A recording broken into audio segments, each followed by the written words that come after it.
Assalamualaikum warahmatullahi wabarakatuh. Pada kesempatan ini saya sifatnya sharing ya, terkait dengan ketentuan pembuatan formula enteral yang kebetulan saya bersama tim sudah 3 tahun ini meneliti formula enteral, terutama adalah formula enteral blenderized ya. Jadi saya mencoba untuk sharing hasil penelitian kami, baik itu dari studi referensi maupun dari kajian yang kami lakukan di laboratorium di jurusan gizi. Semoga dengan yang sedikit ini, informasi ini bisa memberikan manfaat dan bisa diterapkan di rumah sakit yang nantinya mungkin lebih lanjutnya lagi terkait dengan resep-resep yang banyak sudah diterapkan di rumah sakit bisa disampaikan oleh Bu Rodliah ya. Baik, ini adalah perkenalan tim kami ya. Jadi ketika kami melakukan penelitian formula enteral, kami bertiga ya, ada saya, kemudian ada Bu Nila ya. Bu Nila ini adalah dosen jurusan gizi juga ya. Kemudian ada juga dengan Bu Adelia ya. Yang mengawali penelitian ini ada saya dan Bu Nila ini sudah cukup lama. Kemudian yang terakhir tahun 2019 kemarin kita menggandeng Bu Adelia karena beliau sangat berpengalaman sekali di bidang teknologi pangan ya. Jadi kami sudah 3 tahun ya melakukan penelitian formula enteral ini yang tahun 2017 saya Bu Nila juga gitu ya meneliti terkait dengan bagaimana memformulasikan formula enteral blenderized. Karena saya yakin terkait formula enteral blenderized atau makanan cair humid itu ya sebenarnya bisa dibuat dengan variasi bahan makanan yang banyak ya, bahan makanan yang kita temui sehari-hari ya. Itu bisa kita pakai untuk membuat formula enteral blenderized. Tetapi ada beberapa hal yang nanti akan saya sampaikan yang perlu diperhatikan. Misalnya viskositasnya bagaimana, apakah memenuhi atau tidak, kemudian muncul endapan atau tidak, kemudian dari segi rasa ya. Meskipun kita ketahui bahwa formula enteral sebenarnya makanan cair yang diberikan lewat selang ya, atau feeding ya. Meskipun diberikan lewat selang, alangkah baiknya kalau kita itu membuat resep formula enteral dengan rasa yang bisa diterima oleh pasien, seperti itu. Dan di tahun 2017 ini kami juga mengevaluasi tidak hanya dari segi rasa ya, tapi juga kandungan zat gizinya, kemudian viskositasnya, kemudian dari aroma ya, kemudian dari warna. Jangan sampai pasiennya itu merasa seperti ini, meskipun tidak bisa makan secara oral ya. Ketika dimasukkan makanan cair itu mereka merasa kok warnanya hijau ya, dimasukkan ke tubuh saya ini apa gitu ya. Jadi jangan sampai dari segi warna itu akan mempengaruhi kondisi psikis pasien ya. Kemudian kita kembangkan tahun 2018 ya, dari hasil yang sudah kita formulasikan di tahun 2017 kita coba untuk bandingkan dengan formula enteral komersil. Bagaimana perbandingannya ya. Berbicara masalah perbandingan antara formula enteral blenderized dan komersil, kami tidak ada niatan untuk menunjukkan bahwa blenderized lebih baik daripada komersil, tidak ya. Karena memang secara umum di masyarakat kita itu ada 2 formula yang beredar ya, yaitu formula enteral yang komersil buatan dari pabrik ya. Kemudian ada formula enteral blenderized yang dibuat oleh rumah sakit ya. Dimana kedua-duanya itu sama-sama bagusnya ya, karena memiliki keunggulan tersendiri, memiliki kelemahan tersendiri, dan saya yakin keduanya ini saling melengkapi ya.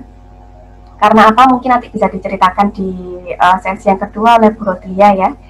Bisa jadi di rumah sakit itu ada kebijakan, ada suatu rumah sakit yang memiliki kebijakan boleh pasien diberikan semuanya formula enteral komersil, seperti itu, tidak menjadi masalah ya.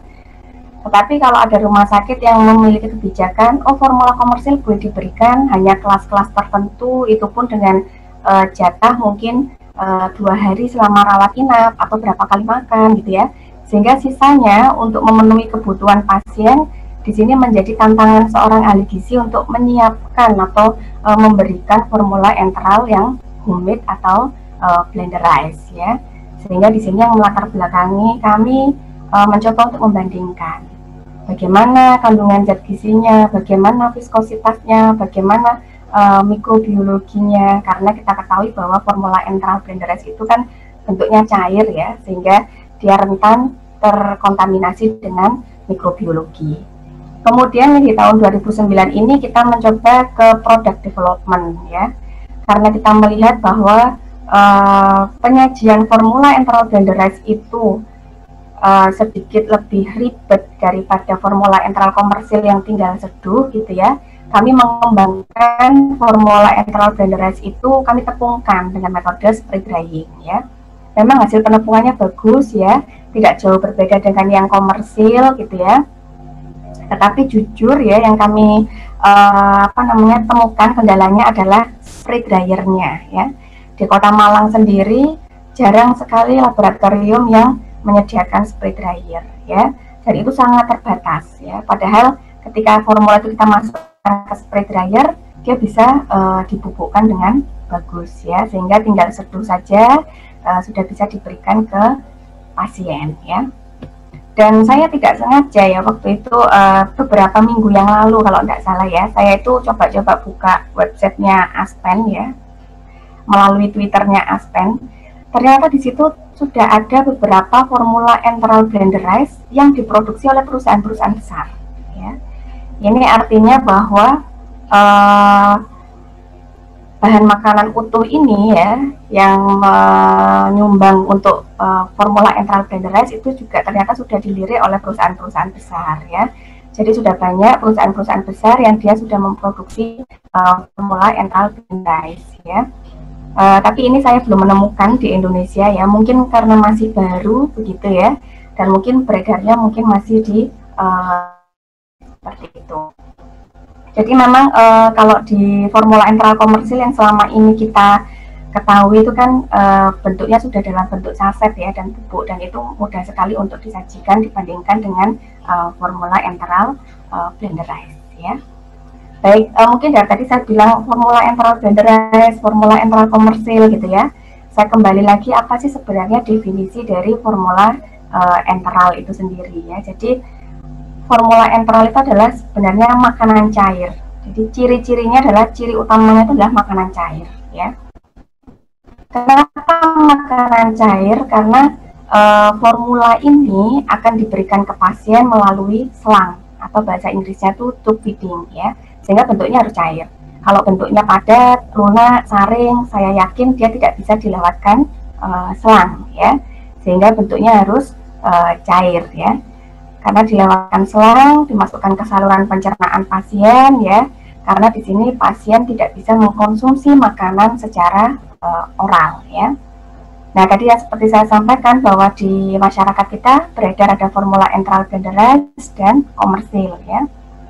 Kalau komersil itu bentuknya juga ada dua macam ya, ada bermacam-macam ya. Ada yang bentuknya polimerik, ada yang bentuknya elemental, dan juga ada yang spesifik ya.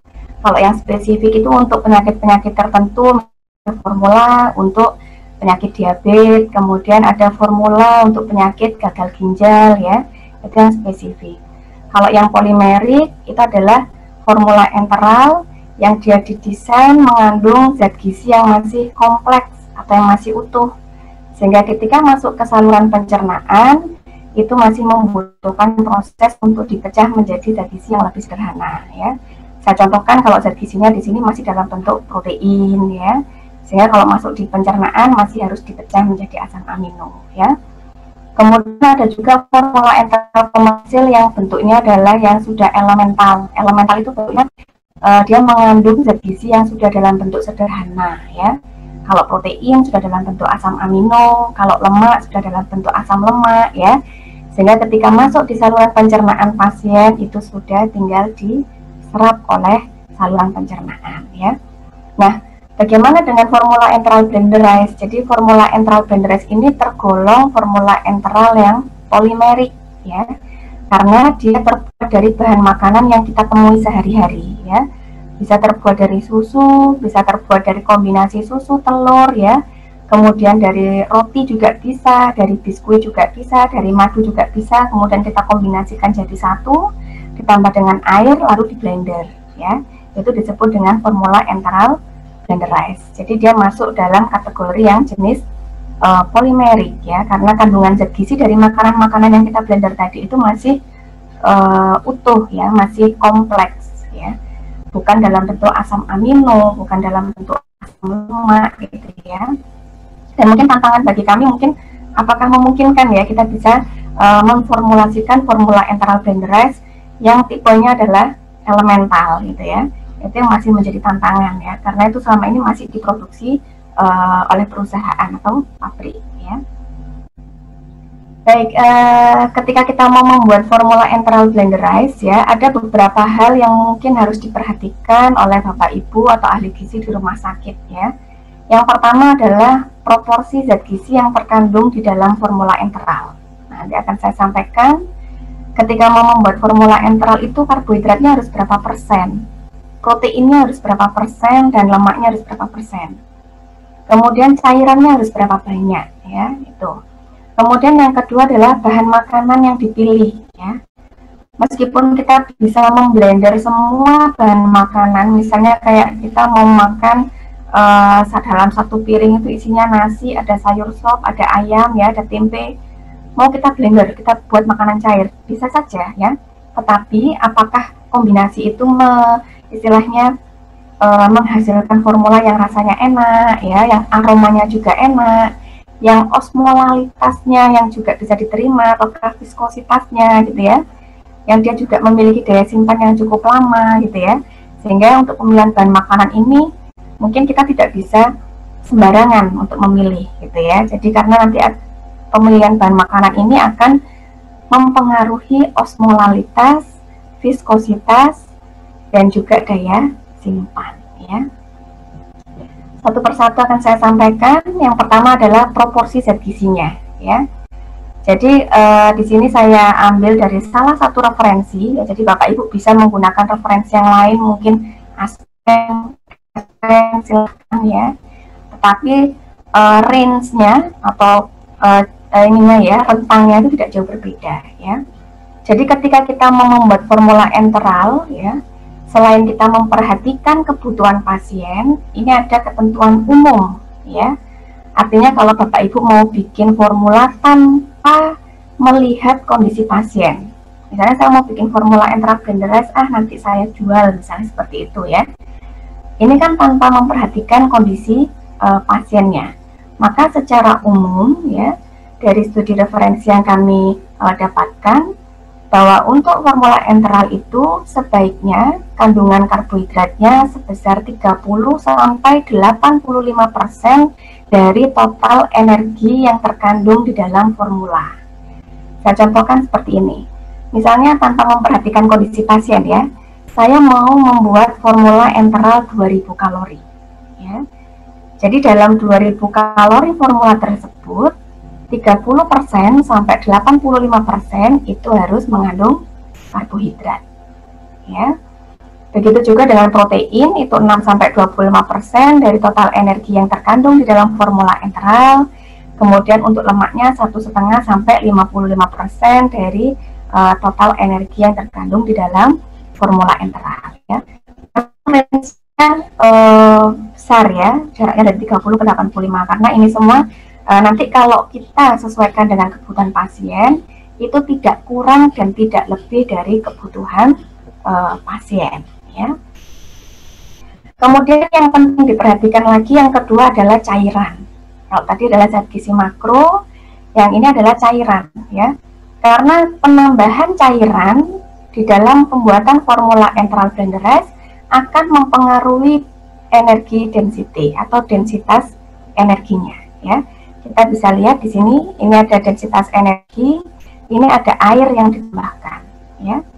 Semakin banyak air yang kita tambahkan, maka densitas energinya semakin kecil ya.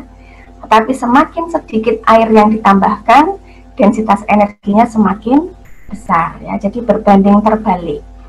Nah, ini tujuannya adalah untuk memenuhi kebutuhan cairan pada pasien-pasien yang membutuhkan pembatasan cairan dan tidak membutuhkan pembatasan cairan ya.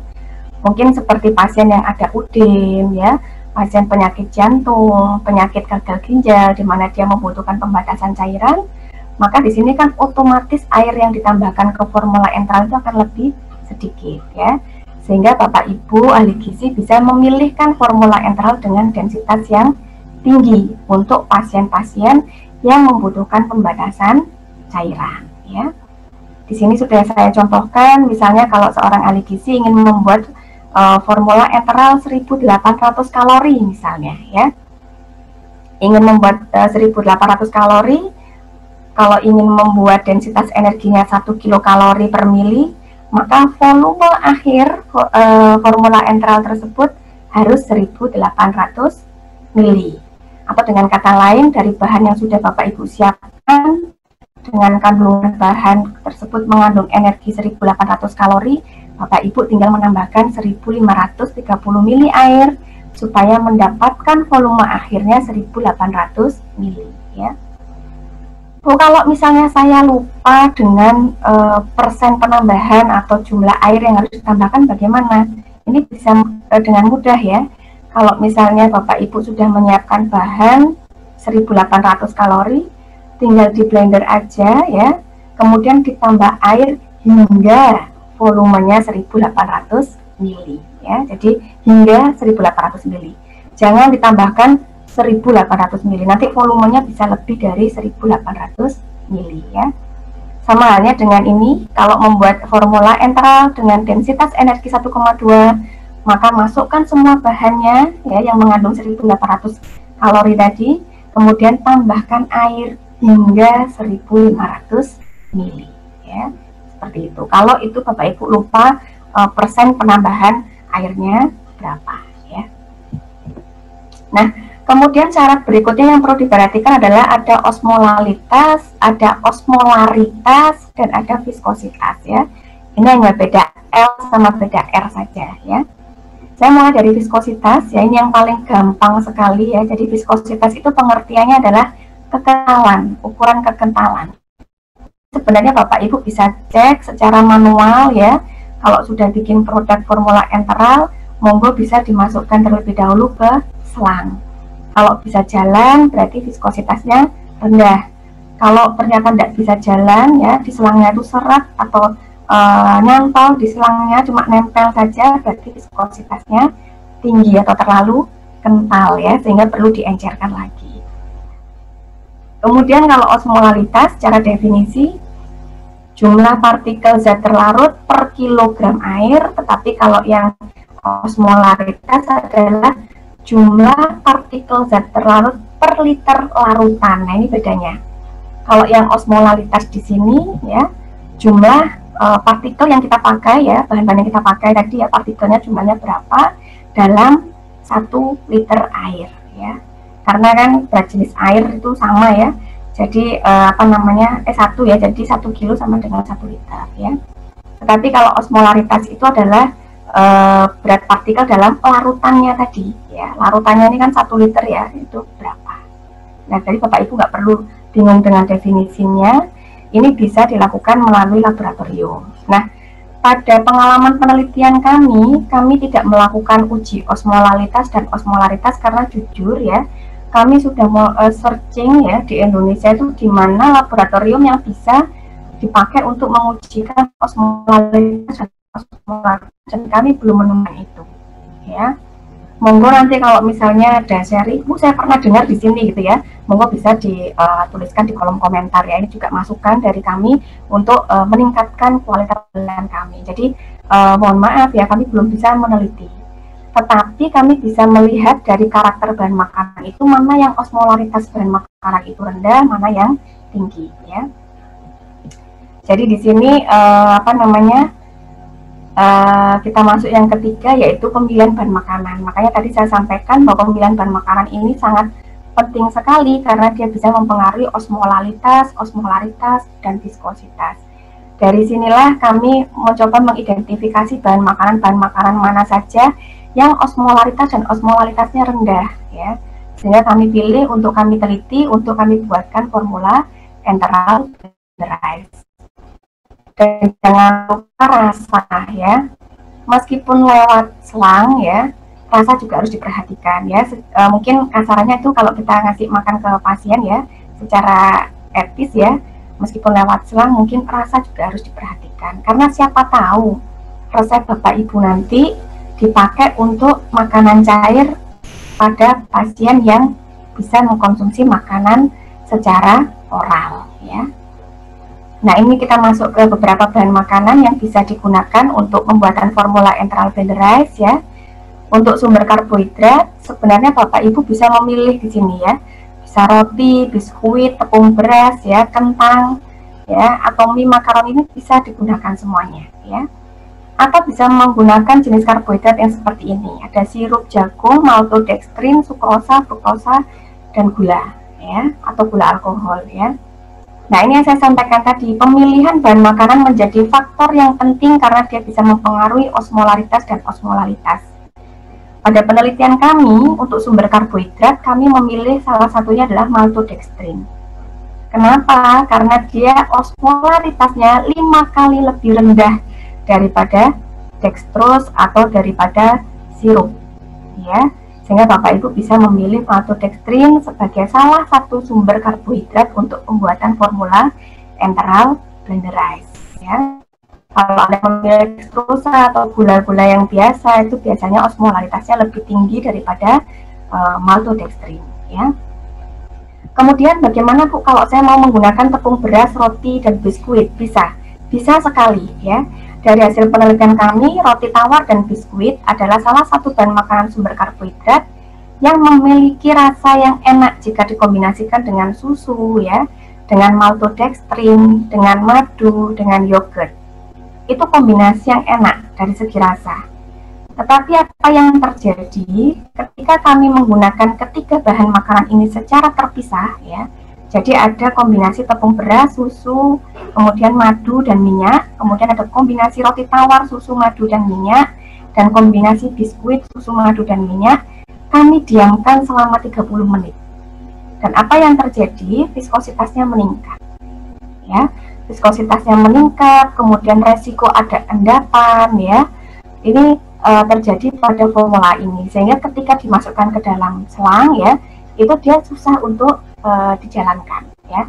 30 menit itu sudah muncul adanya peningkatan viskositas, apalagi 60 sampai 150 menit. Nah, pengalaman kami seperti itu. Sehingga ini perlu diperhatikan ketika Bapak Ibu memilih tepung beras, roti, dan biskuit untuk dijadikan bahan sumber karbohidrat. Tidak menjadi masalah kalau setelah diproduksi langsung dideliver ke pasien ya, tapi nanti kalau butuh waktu atau holding time, ini yang akan menjadi masalah ya, karena dia bisa mengendap. Nah, kenapa seperti itu? Karena ternyata sifat dari roti, biskuit itu menyerap air. Ya, ini mungkin bisa dilakukan penelitian yang sederhana oleh Bapak Ibu. Coba masukkan biskuit dalam teh manis. Apakah air 1 gelas teh manis tadi berkurang atau tidak? Ya, pasti berkurang karena dia diserap oleh biskuit maupun roti tawar, gitu ya. Sehingga mengurangi kadar cairan dalam formula tersebut ya. Boleh dipakai tapi dengan syarat mungkin holding time-nya yang singkat gitu ya. Dan sebelum dimasukkan ke dalam selang mungkin bisa diaduk terlebih dahulu supaya tidak ada endapan ya. Kemudian untuk jenis protein juga sama, jenis protein akan mempengaruhi osmolaritas ya, di mana jenis protein yang sederhana yang biasanya dipakai untuk pembuatan formula enteral elemental ya, sudah dalam bentuk asam amino, protein konsentrat, protein isolat, hidrolisat, itu ternyata osmolaritasnya lebih tinggi daripada kalau kita menggunakan protein dari bahan makanan. Ya, ini keunggulan mungkin ya dari formula enteral blended rice. Jadi dia otomatis osmolaritasnya akan lebih rendah daripada yang komersil yang menggunakan konsentrat, isolat, atau hidrolisat ya. Makanya di setiap produk komersil itu pasti dia akan mencantumkan osmolaritasnya berapa ya. Sehingga kalau Bapak Ibu memilih dari bahan makanan utuh, jangan khawatir ya, osmolaritasnya untuk dari sumber protein itu lebih rendah daripada kita memilih dari protein yang sudah terisolat, hidrolisat oleh teknologi pangan yang dibuat di pabrik ya. Nah, ini adalah beberapa pertimbangan yang kami lakukan pada saat meneliti untuk memilih bahan makanan sumber protein ya.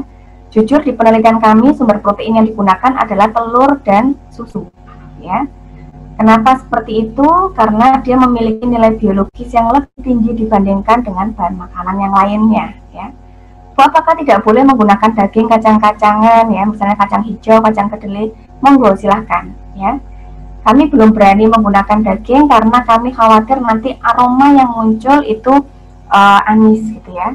Tapi nanti mungkin Bu Rodia bisa sharing apakah di rumah sakitnya sudah menggunakan daging sehingga ada resep supaya tidak amis itu seperti apa, ya.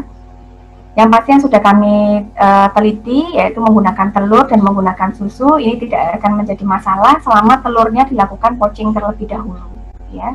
Jadi jangan sampai telur mentahnya itu di blender bersama-sama dengan bahan makanan yang lain, ya. Itu akan meningkatkan resiko kontaminasi terutama bakteri salmonella, ya.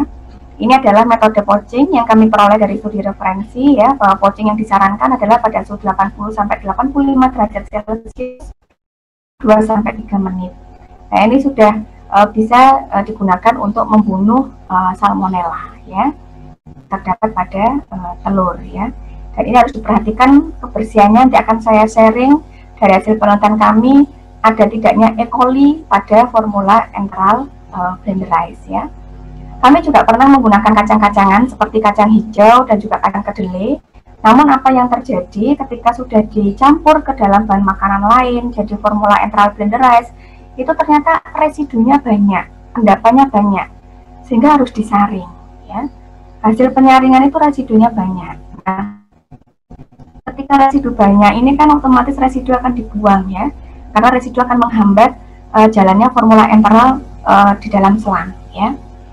Jadi ketika harus dibuang, nah di sini yang akan menjadi pertanyaan, kalau dibuang apakah kandungan zat gizinya masih sesuai dengan perencanaan, Bu, gitu ya. Karena kan kami merencanakan 1800 kalori, ternyata ada residu atau endapan yang banyak. Kita sudah buang, ya, kemungkinan ada zat gizi yang tertinggal di dalam residu itu. Sehingga formula yang dihasilkan sudah tidak lagi 1800 kalori, ya. Sehingga kami memilihkan bahan makanan yang resiko residunya sangat sedikit sekali, ya. Kemudian yang berikutnya adalah jenis lemak, ya. Jenis lemak yang kami gunakan di sini kami mengacu pada referensi punyanya Paulata, ya. Jadi ini adalah buku Aspen, ya. Bahwa di situ disebutkan bahwa untuk pembuatan formula enteral jenis lemak yang direkomendasikan adalah jenis lemak tak jenuh, ya.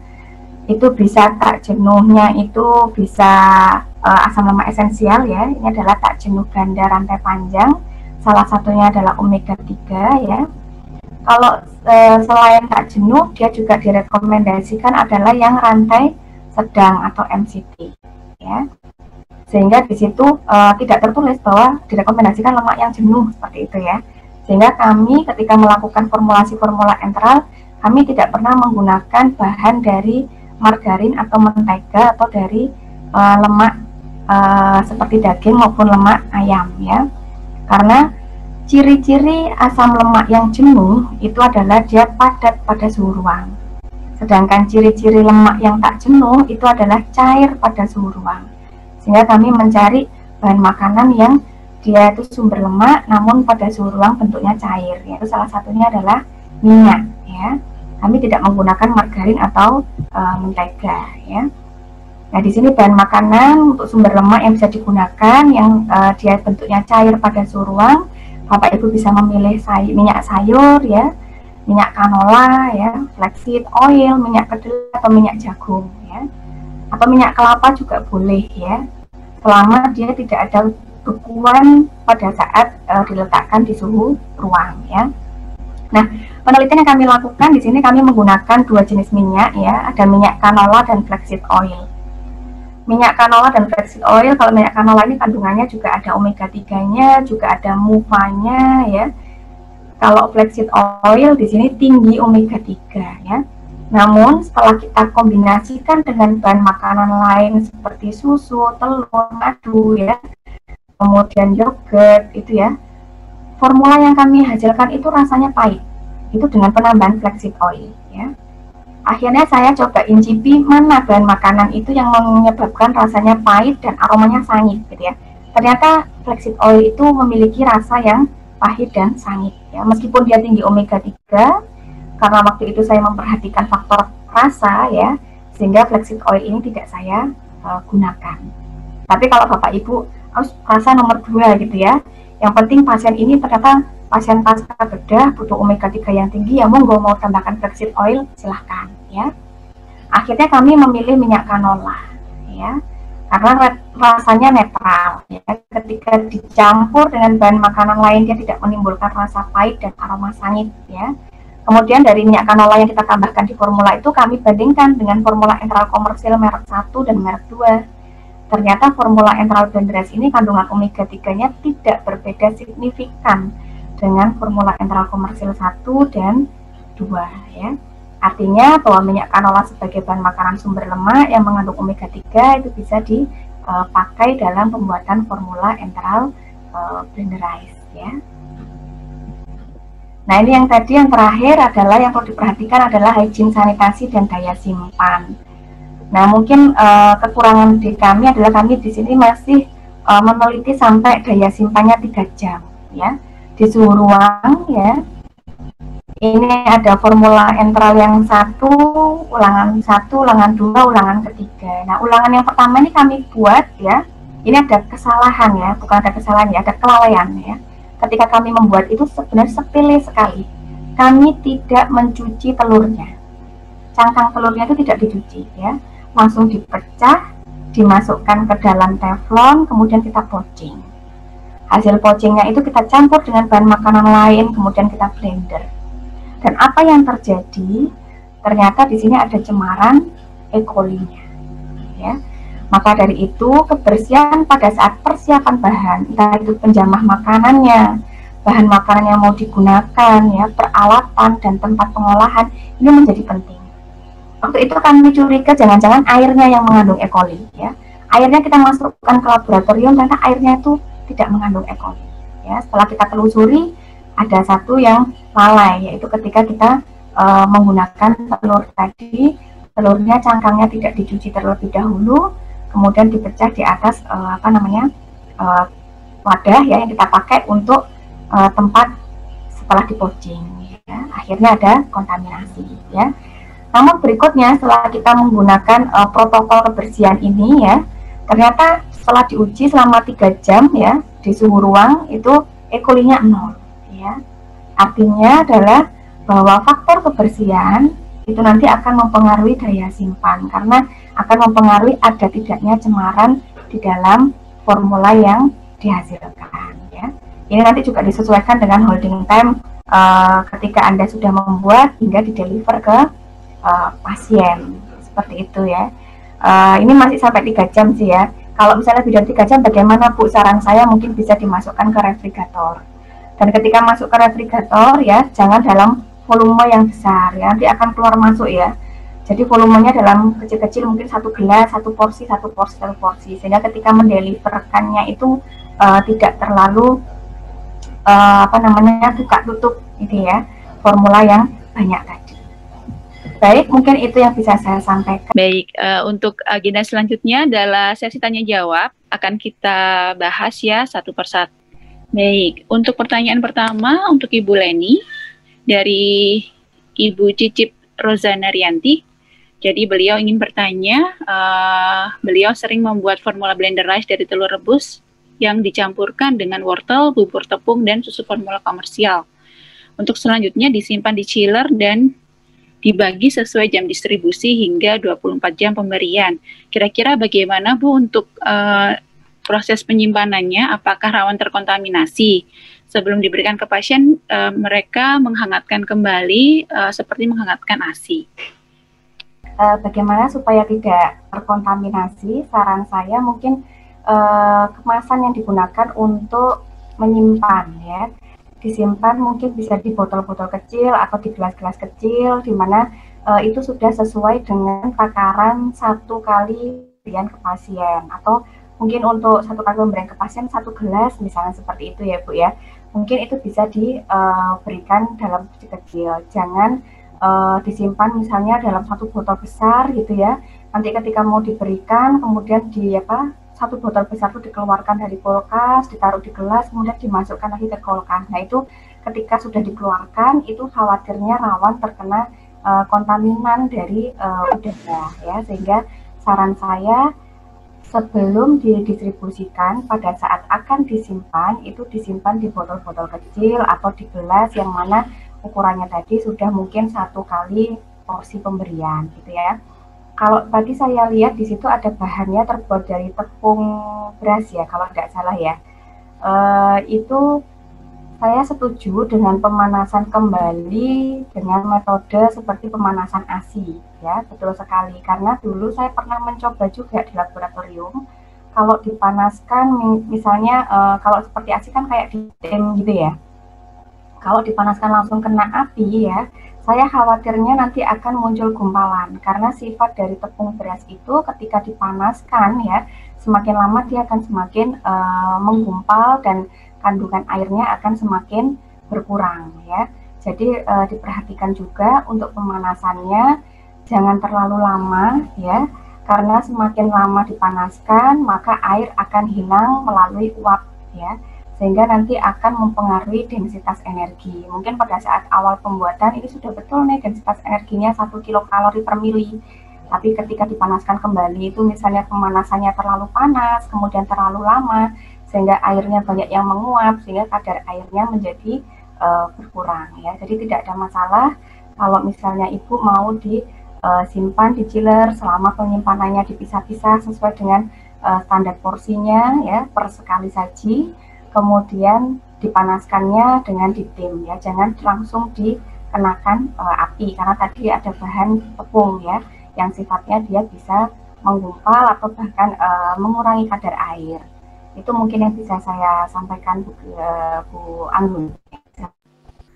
Baik, untuk Ibu Leni dari Ibu atau Bapak ya, Ibu ya kayaknya, Ibu Frestin. Apakah ada perbedaan untuk penggunaan telur di pouch dengan menggunakan telur rebus biasa terhadap kandungan cemaran E. coli-nya, Bu? Oke, terima kasih. Tadi mungkin juga berangkat dari pengalamannya Bu Rodlia ya. Kalau dari pengalaman saya itu kalau di pouching, tadi selama hygiene sanitasi mulai dari peralatan, ruangan, air, kemudian bahan makanannya, serta penjamahnya itu diperhatikan, maka dengan dipouching pada suhu yang benar ya, ini sekali lagi ya suhunya harus betul dulu ya, 80 sampai 85 itu selama kurang lebih 2-3 menit, itu dari penelitian kami E. coli-nya 0 ya. Mungkin tadi dari penelitiannya Bu Rodlia ternyata di pouching juga masih ada E. coli-nya juga gitu ya, sehingga harus direbus. Nah, mungkin kalau misalnya merasa ragu-ragu, oh pouching saya kok sepertinya tekniknya nggak betul ya, atau suhunya bisa melihat ya ini suhunya sudah 80 atau 85, karena yang bisa kita identifikasi secara kasat mata itu kan antara suhu ruang dan suhu air mendidih gitu ya. Kalau mendidih pasti 100 derajat Celcius, tapi untuk menurunkan sampai 80 sampai 85 itu juga kesulitan kalau tidak ada termometer gitu ya. Kalau ingin amannya silakan, tidak masalah telurnya langsung direbus hingga matang ya.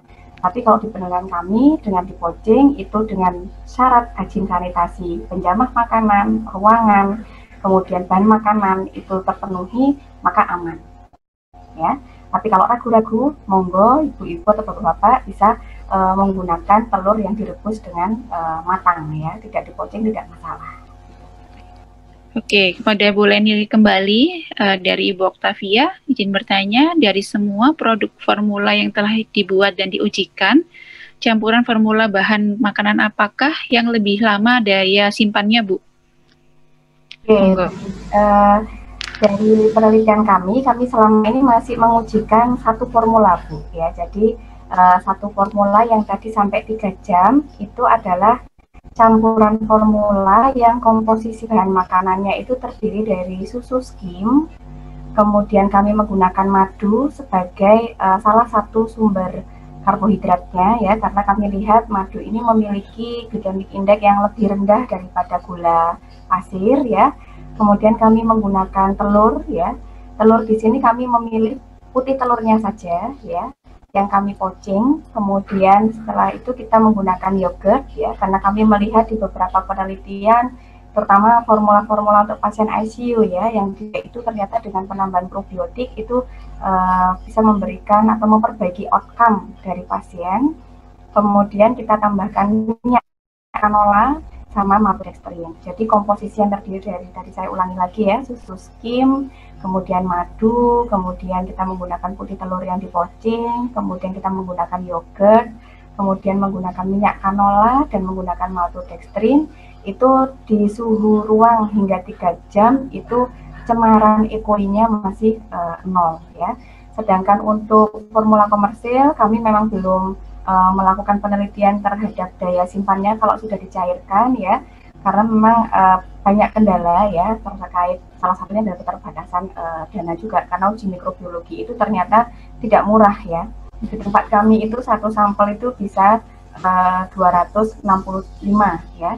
Itu pun kalau kita melakukan penelitian, sampel kita itu harus direplikasi ya dengan jumlah sesuai dengan sampel yang sudah kita tentukan. Mungkin itu yang bisa saya sampaikan, komposisi yang bisa bertahan sampai 3 jam dengan kandungan E. coli-nya 0.